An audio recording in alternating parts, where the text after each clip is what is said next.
మంచి గుమ్మడికాయకు విలువ లేదు, అంటే తినే గుమ్మడికాయకు విలువ లేదు. నువ్వు అబ్జర్వ్ చేస్తే తినే గుమ్మడికాయ చేతుల నుండి కింద పడితే పగిలిపోతుంది. అవును. కానీ బూడిద గుమ్మడికాయ నువ్వు బలం వేసి కొట్టినా పగలదు. ఎందుకంటే బూడిద గుమ్మడికాయకున్న పవరు తినే గుమ్మడికాయకు లేదు.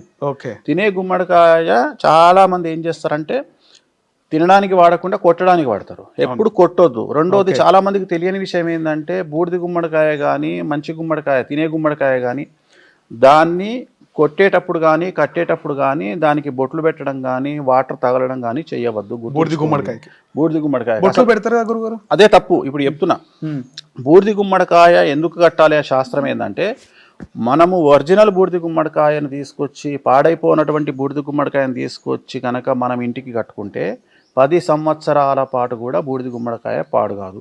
ఓకే. ఓన్లీ ఎప్పుడు పాడవుతుంది బూడిద గుమ్మడికాయ అంటే మన మీద నర దృష్టి ఉన్నప్పుడు, లేదా మనకి ఎవరైనా ఇంటి పక్కోడు ప్రయోగాలు చేసినప్పుడు, మన శత్రువులు ప్రయోగాలు చేసినప్పుడు అప్పుడు మాత్రమే బూడిద గుమ్మడికాయ పాడవుతుంది.